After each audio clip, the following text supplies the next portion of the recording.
धन्यवाद मॅडम. सप्रेम जय भीम, जय भारत, जय शिवराय, जय संविधान.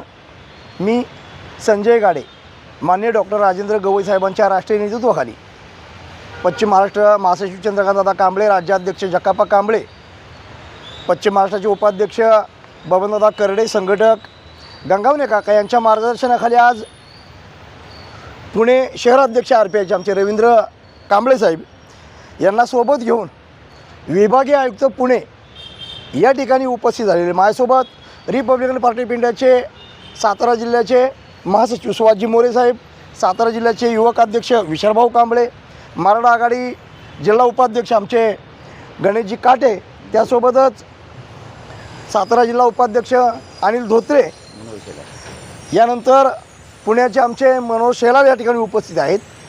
या सर्वांना घेऊन आज रोजी आम्ही विभागीय आयुक्त पुणे यांना पत्रव्यवहार केलेला आहे, पुलकुटवार साहेबांना पत्रव्यवहार केलेला आहे.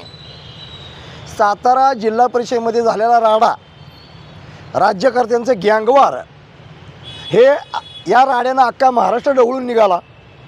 सातारा जिल्ह्याची नाचक्की ही फक्त राज्य पातळीवर नाही तर देश पातळीवर झाली. संयुक्त महाराष्ट्राच्या लढाईच्या नंतर स्वर्गीय यशवंतराव चव्हाण, वसंतदादा पाटील यांनी जो संविधानिक आयाम दिला होता जिल्ह्याला, त्या संविधानिक आयामाच्या चिंध्या करण्यात आल्या. आता हुकुमशाही, गुंडशाही आणि झुंडशाहीच्या बळावरती जो काही सत्ताधाऱ्यांनी बाजारू राजकारण केलं, ह्याचं हिणक दर्शन अवघ्या महाराष्ट्राने डोळे भरभरून पाहिलं. या सगळ्या प्रकारामध्ये सातारा जिल्हा म्हणजे शिवरायांचा जिल्हा, शिवरायांची राजधानी, मराठ्यांची राजधानी म्हणून ओळखली जाते. मात्र शिवरायांच्या स्वराज्याच्या राजधानीमध्ये निजामी वृत्तीचे आलेले IPS आणि IS अधिकारी हे कसं वाटोळं करतायत याचा नमुना आज रोजी आम्ही पुलकुटवार साहेबांना स्पष्टपणे सांगितलेला आहे. आज आम्ही पुलकुटवार साहेबांना पत्रव्यवहार केलेला आहे. त्यामध्ये स्पष्टपणे मागणी केलेली आहे. अख्ख्या राज्यात रणकंदन चालू आहे. सातारा जिल्ह्याचे पोलीस अधीक्षक तुषार जोशींना निलंबित करा, LCBचे अरुण देवकरांना निलंबित करा, किंवा जे अपहरणकर्ते कोण होते त्यांच्या म्हणण्यानुसार गर्जेंना निलंबित करा. हा सगळा प्रपंच चालू असताना मूळ मुद्द्याकडे मात्र कोण लक्ष द्यायला मागत नाही. या मूळ मुद्द्याकडे लक्ष Republican party of India Satara जिल्ह्यानं दिलेलं आहे. कारण या सगळ्या निवडणूक प्रक्रियेमध्ये जिल्ह्याचे प्रमुख निवडणूक निर्णय अधिकारी म्हणून सातारा जिल्हाधिकारी संतोष पाटील साहेब होते आणि मुख्य निवडणूक निर्णय अधिकारी म्हणून जर संतोष पाटील साहेब असतील तर हा सगळी निवडणूक प्रक्रिया हाताळण्यात संतोष पाटील अपयशी ठरले हे सांगायला कुठल्या ज्योतिषाची गरज नाही. कारण प्रमुख निवडणूक निर्णय अधिकारी हा होल हँड सोल असतो. पोलीस प्रशासनाला काय आदेश द्यायचं हे सगळं त्यांच्या हातामध्ये असतं. माझा साधा प्रश्न आहे, ज्या निवडणुकीच्या सभागृहामध्ये, निवडणुकीच्या सभागृहाच्या बाहेर 100 भाजपचे गुंड पाठवलेले असताना या निवडणूक निर्णय अधिकाऱ्यांनी पोलिसांच्या मार्फत पत्रकारांना मज्जाव का केला, पत्रकारांना प्रवेशबंदी का केली? माझा दुसरा प्रश्न आहे, ज्या ठिकाणी हे सगळं निवडणूक घडणार होती त्या केंद्राच्या 500 मीटर परिसरामध्ये जमावबंदी आदेश लागू केला होता का? स्वतःच्या सोयीनुसार हे जिल्हाधिकारी महोदय 37(1) कलम लावून शस्त्रबंदी आणि जमावबंदीचे आदेश प्रत्येक आठवड्याला पारित करतात. मग त्यावेळेला जमावबंदीचा आदेश, शस्त्रबंदीचा आदेश पारित केला होता का नव्हता? जर केला होता तर त्याची अंमलबजावणी का करण्यात आली नाही? 500 फूट सोडा, 100 फुटाच्या आतमध्ये 4-4 हजार कार्यकर्ते, साध्या वेशातली पोलीस की गुंड हे कळायला मागत नव्हतं. अपहरणकर्ते भयभीत, अपहरणकर्ते सांगतात आमचा एन्काउंटर होणार होता. ते पोलीस होते का गुंड होते? म्हणजे या गुंडशाहीच्या जोरावरती झुंडशाहीला जो काय पाठबळ देण्याचा प्रकार साताऱ्यामध्ये घडला आहे, या सर्वस्वी गोष्टीला आमच्या मते मुख्य निवडणूक निर्णय अधिकारी तथा सातारा जिल्हाधिकारी संतोष पाटील जबाबदार आहेत. कारण हक्क आणि कर्तव्याची जाणीव या व्यक्तीला नव्हती.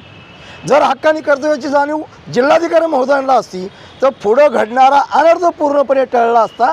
मात्र हक्क आणि कर्तव्याची जाणीव नसल्यामुळं हा जो काय राडा झाला, हा काय गोंधळ झाला, हे राजकीय गँगवार झालं, हे घडलं नसतं. याला सर्वस्वी जबाबदार सातारा जिल्हाधिकारी संतोष पाटील साहेब आहेत. त्यामुळं विभाग आयुक्त पुलकुटवार साहेबांना आम्ही आज निवेदन दिलेलं आहे आणि मागणी केलेली आहे. पहिल्यांदा सातारा जिल्हाधिकारी संतोष पाटील यांना निलंबित करा, पहिली कारवाई त्यांच्यावरती करा. SP वर कारवाई नंतर करावी लागेल किंवा LCBचे देवकर साहेब त्यांच्यावरती नंतर करावी लागेल. पण पहिल्यांदा जर तुम्हाला निलंबित कोणाला करायचं असेल तर ते सातारा जिल्हाधिकारी संतोष पाटलांना निलंबित करा. कारण या व्यक्तीला हक्कानी कर्तव्याची जाणीव राहिलेली नाही. नव्हे, निवडणूक प्रक्रिया सदोष करण्यामध्ये या व्यक्तीचा सिंहाचा वाटा आहे. या व्यक्तीनं कायद्याच्या बारा वाजवून, संविधानाच्या बारा वाजवून सत्ताधाऱ्यांच्या बाजारू राजकारणाला सरळ मदत केल्याचं अधोरेखित होत आहे. त्यामुळे आमची पहिली मागणी आहे, संतोष पाटील जिल्हाधिकाऱ्यांना पहिली तडकाफडकी त्यांचं निलंबन करा, बडतर्फ करा किंवा सक्तीच्या रजेवर पाठवा आणि जी काही निवडणूक प्रक्रिया राबवलेली ही निवडणूक प्रक्रिया रद्द ठरवा. कारण या सगळ्या सावळ्या गोंधळामध्ये हा जर गोंधळ घडला नसता तर पुढच्या इतर बाबी घडल्याच नसत्या.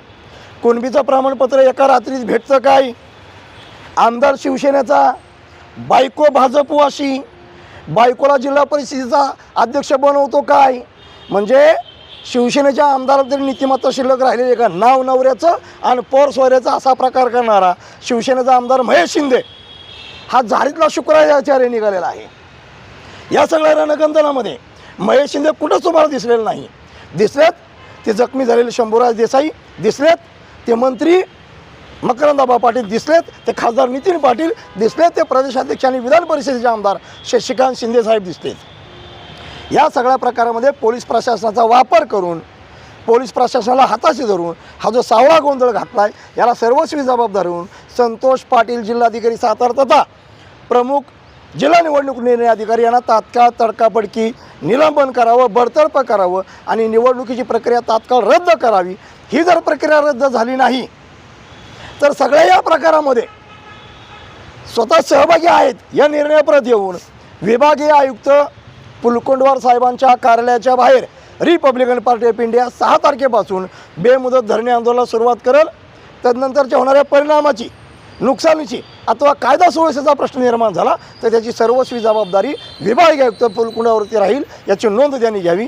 जय भीम, जय भारत, जय शिवराय, जय संविधान.